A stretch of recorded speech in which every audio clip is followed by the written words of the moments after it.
வணக்கம் அந்தோனியின் நலப்பறைகள்.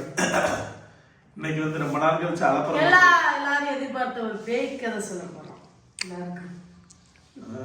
எல்லாரும் ஆர்வமா எடுத்துட்டு இருந்தாங்களே பேய் கதை, அந்த பேய் கதை சொல்ல போறோம். நல்லா த்ரில்லிங்கா இருக்கும். பேய் கதை இதுல ஒரு கட்டு, இதுல ஒரு கட்டு தமிழ்.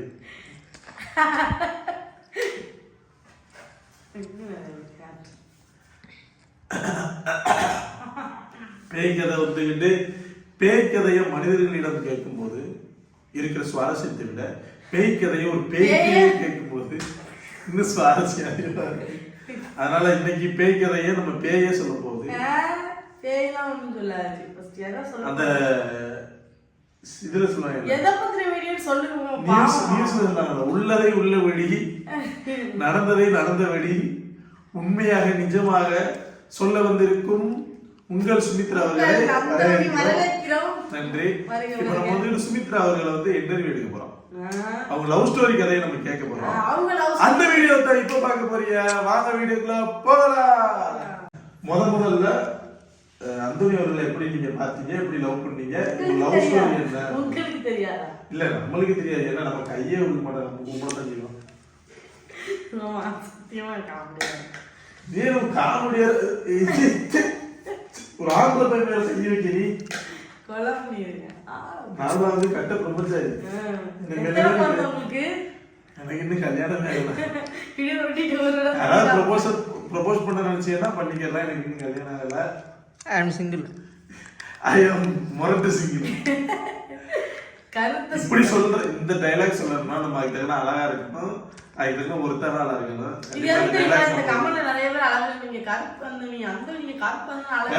அழகாத்தான் இருக்கீங்க, கலையத்தான் இருக்குன்னு சொன்னது நம்ம லவ் ஸ்டோரி வந்து பாத்தீங்கன்னா நம்ம சேனல் ஆரம்பிச்சு புதுசுல இருப்போம். அது பாத்தீங்கன்னா நான் ஒரு ஆள் தான் நம்ம சேனல் ஓப்பன் தொடங்கினப்போ நான் சொல்லியிருப்பேன். அதை உங்களுக்கு அவ்வளோ இன்ட்ரெஸ்டாக நான் சொல்லியிருப்பேன்னு எனக்கு தெரியல. ஏன்னா அப்போ வந்து அவ்வளவா எனக்கு பேச அப்போ வந்து மெட்டு கட்ட தெரியாது, கதை கட்ட தெரியாது, ஆனா இப்ப நிறைய பில்டப் பண்ணலாம். கதையெல்லாம் கட்ட மாட்டோம். அப்ப அவ்வளவா சொன்னது எப்படின்னா கொண்டாட தெரியாது, எதுவும் பண்ண தெரியாது. வீடியோ இருக்காங்க கம்மியமா பேசுவேன். இப்ப கொண்டாடுவியா? இப்ப 3 வருஷம் ஆயிட்டுல, அது வந்து பழகி போச்சு. அதனால அந்த ஒரு கொணட்டல் கிணட்டல் எல்லாம் இருக்கும் பார்க்கும்போது இன்ட்ரெஸ்டா இருக்கும். அப்படியே பார்த்தீங்கன்னா பக்கத்துல நம்ம ஆத்துக்காரர் இருக்கனால அப்பப்போக்கு 4 குத்து போயிடுச்சு, நாங்கள் மூக்குலேயே 4 குத்து அப்படி. சரி, முறையா நீங்க எப்படி இவர்கிட்ட பேசுனீங்க, எப்படி அவரை சந்திச்சீங்க, ஃபர்ஸ்ட் லவ் உங்களுக்கு தோணுதுன்னு காரணம்? அது ஏன் நடந்துனா இன்ன வரை நினைச்சு வேதனை பண்ணிக்கிட்டே இருக்கேன். அப்பவே தூக்கி இருக்கலாமா அப்படின்னு அந்த மாதிரி சம்பவம் எதுக்கு நடந்துச்சுன்னு இது வரைக்கும் உனக்கும் தெரியலையா? சரி, நடந்தது சொல்லு, ஆனா உண்மையை சொல்லணும். தெரியல. அப்ப கேள்வி எடுத்து கேளுங்க. சரி, நீங்க எப்படி அந்த சுமித்ரான்ற ஒரு பிள்ளைகிட்ட விழுந்தீங்க?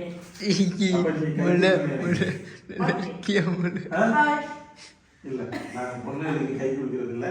ஒன்லி இந்த வீடியோ பத்தி எல்லாருக்கும் ஓடி போயிருவா. என்னடா பண்றீங்க, கதையை சொல்லுங்க. இல்ல இப்ப எப்படின்னா, ஃபர்ஸ்ட் எனக்கு ஒரு போன் கால் வருது. அதுக்கு முன்னாடி எப்படி போன் கால் வந்துச்சு அதையும் சொல்லிருங்க. தெரியாது.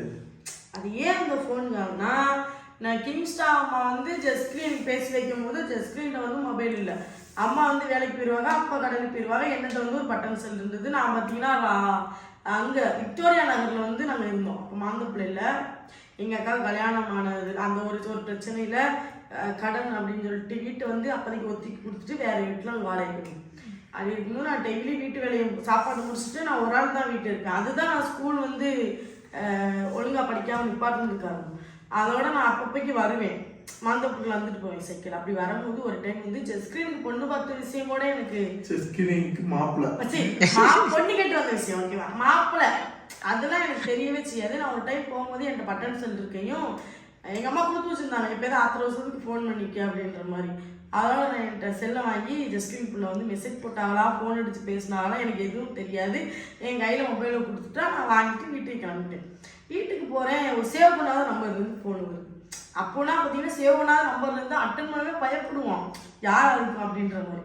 சரி நம்ம தான், நீ தான் தைரியமான ஆளாச்சே சொல்லு அந்த மாதிரியா ஃபோன் அட்டன் பண்ணி ஹலோன்னு கேட்க செஸ் ஸ்க்ரீன் இல்லையா அப்படின்னு கேட்டார். செஸ் ஸ்க்ரீனா நீங்கள்? அதுக்கப்புறம் கிங்ஸ்டன் வந்துட்டா இப்படி கேட்டு வச்சது. இப்படி அவங்க மாப்பிள்ளை தான் நான், என் பேர் கிங்ஸ்டன், அக்கா இருக்காங்களா அப்படின்னு கேட்டார். அதோட அக்கா இல்லை மாந்தப்பில் இருக்காங்க, நான் வேறு ஊருக்கு போயிட்டேன், நாளைக்கு வேணா போகும்போது என் செல்லை கொண்டு போய் கொடுக்க நீங்கள் 2 பேரும் பேசிக்கிறீங்க அப்படின்னு இருந்துச்சு. செல்லை கொடுக்கறதுக்காகவே மாந்து டெய்லி போவேன். அதாவது எல்லாரும் மாமா வேலை வைப்பாங்க, மாமி வேலை வைத்திருக்காங்க. நல்ல மாமி வேலை கேட்டு வச்சுருக்கு. மாமி வேலை பேசாம இருந்து நம்ம பேச வச்சுதானே அது மாமி வேலை. குழந்தை இல்லையா, ஆல்ரெடி கல்யாணம் நிச்சயமா பண்ணிட்டாங்க, மோதிரம் மாத்திட்டாங்க. அவள்கிட்ட மொபைல் இல்லை, கிங்ஸ்டா அம்மா செல்லு வாங்கி கொடுக்க அந்த அந்த ஒரு 2-3 நாளைக்கு நடந்திருக்கு. அதுக்கப்புறம் கிங்ஸ்டா அம்மா வந்து அவளுக்கு ஒரு ஒயிட் கலர்ல ஒரு செல்லு வாங்கி கொடுத்தாங்க. அப்போ நான் பார்த்தீங்கன்னா கிங்ஸ்டா எதுவுமே எனக்கு தெரியாது, உங்களுக்கு தெரியாது. அது ஒன்று. நான் வந்து பார்த்தீங்கன்னா டெய்லியுமே கிங்ஸ்டா அம்மா கூட நல்லா பேசிக்குவேன். டெய்லியுமே எனக்கு ஃபோன் பண்ணி நிறைய அறிவுரைகள் சொல்லுவாங்க.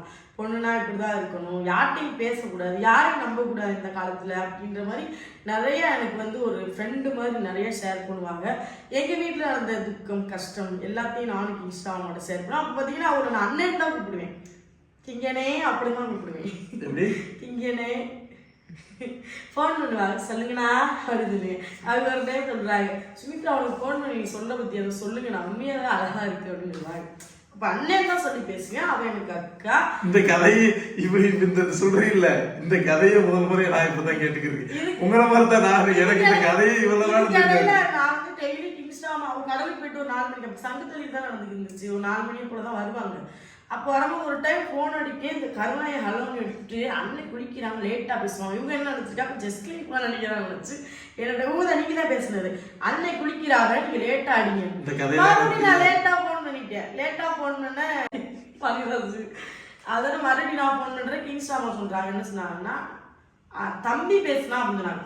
எந்த தம்பின்னு சொல்லல, தம்பி தான் எடுத்து பேசியிருப்பான் போல. நான் குளிச்சு சொன்னோன்னு பார்த்தேன், உன் நம்பர் தான் இருந்தது, அதான் தான் ஃபோன் அடித்தேன் அப்படின்னு சொல்லிட்டு டெய்லியுமே நானும் கிங்ஸ்டாவும் நல்லா பேசிக்கிடுவோம். அப்படி பேசிக்கிட்டு இருக்கும்போது ஒரு டைம் வந்து இவங்க ஆண்டவே இப்படி கோயிங் கிரிக்கெட் விளையாட போகிறேன் அப்படின்ற ஒரு பேச்சுவார்த்தை வந்து காதில் கேட்குது. அப்போ கேட்கும்போது சுமித்ரா அந்த என் தம்பி வர்றான் அப்படின்னு சொன்னாங்க. சரி அவங்கள்ட்டையும் கொடுங்களேன் அப்படின்ற மாதிரி சொல்கிறேன். அவங்கள்ட்டையும் கொடுங்க பேசுவோம் அப்படின்னு சொல்லிட்டு கொடுக்க சொன்னதுக்கு இவங்க கிங்ஸ்டா வந்தாடா சுமித்ரா பேசணுமா அவன்கிட்ட. இவங்க யாராக இருந்தால் சொல்லிட்டு போயிட்டாப்புல. எனக்கு அப்படியே ஈகோவை டச் பண்ண மாதிரி ஆயிட்டு, எனக்கு கோவம் வந்துட்டு. யார்கிட்டையுமே நான் பேசலாம் மாட்டேன். எனக்கு தெரிஞ்சு நான் ஒரு பையன்கிட்ட பேசணுன்னா அது கிங்ஸ்டாமா மட்டும்தான், அதுக்கு இடையில யாரும் பேசுனது கிடையாது.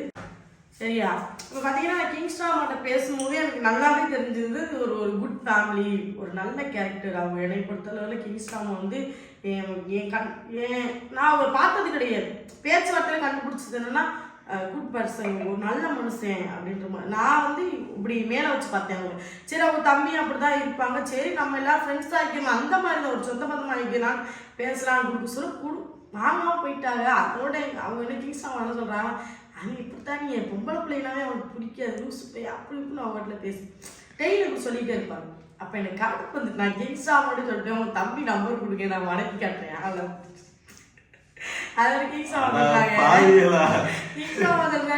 பண்ண முடியாது, என்ன அன்னைக்கு சொல்லிட்டு என்ன என் தம்பியை கரெக்ட் பண்ண பாக்குறியா நீனு அப்படின்னு சொல்லி கேட்டாங்க.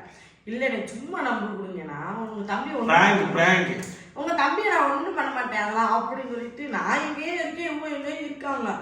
ஃபர்ஸ்ட் டைம் ஃபோன் பண்ணேன் பேசல, 2வது டைம் ஃபோன் பண்ணேன் அட்டன் பண்ணி ஹலோன்னு கேட்டாரு.